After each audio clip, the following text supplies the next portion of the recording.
Step 22, starting your IVF cycle.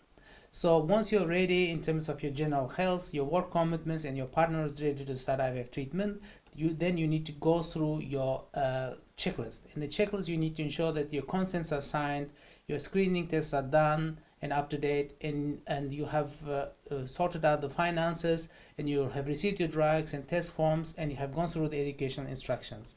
Then you will wait for your menstrual period to start your IVF. So it can be programmed, which means you take the pill, then start with your withdrawal bleeding, or you will wait for your natural menstrual cycle.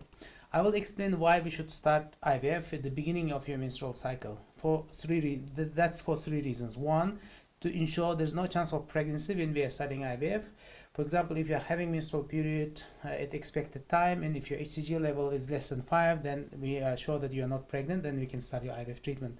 Second, your hormone levels should be in the lowest point, its starting point before we start your cycle. That's called baseline female hormone profile. So then that means that now your ovary is ready for the stimulation. Third is to renew your uterine lining, especially if you're planning to do fresh embryo transfer. You need to have a new lining. You need to get rid of old lining fully, then you need to renew a new lining. For that purposes, we need to start your IVF at the beginning of your menstrual cycle, first 3-4 days of your menstrual cycle.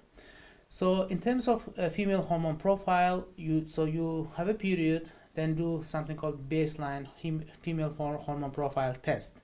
So that includes your FSH levels, LH levels, estradiol levels, progesterone levels, and HCG. So all these hormones should be low, and your HCG should be less than 5 before we can start your stimulation. So then again, you need to inform. So you go to the blood test, you do the blood test, and inform the clinic. So you either need to call, email, or text message the clinic saying your period started and you have done your blood test and you're ready to start IVF. So then your clinic staff, usually nurses, go through your checklist. They make sure that your consents are up to date, your screening tests are up to date, and your finance all sorted. For example, you have paid for your cycle fees, then you have received your drugs, and then test forms, and they will go through the instruction once more, and they send you formal instruction, written instruction, giving instruction to start your FSH injections. So on the first day of your menstrual period, you start FSH injection. That's to stimulate your ovaries. So from that day on, from the first FSH injection, that is considered that your cycle is started. That's also called TD1, treatment day 1.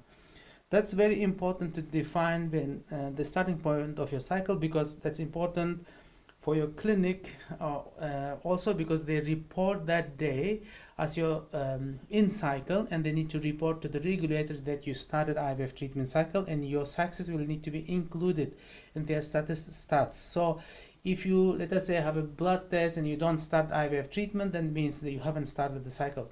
As soon as you did the first FSH injection, that's considered you are in IVF cycle.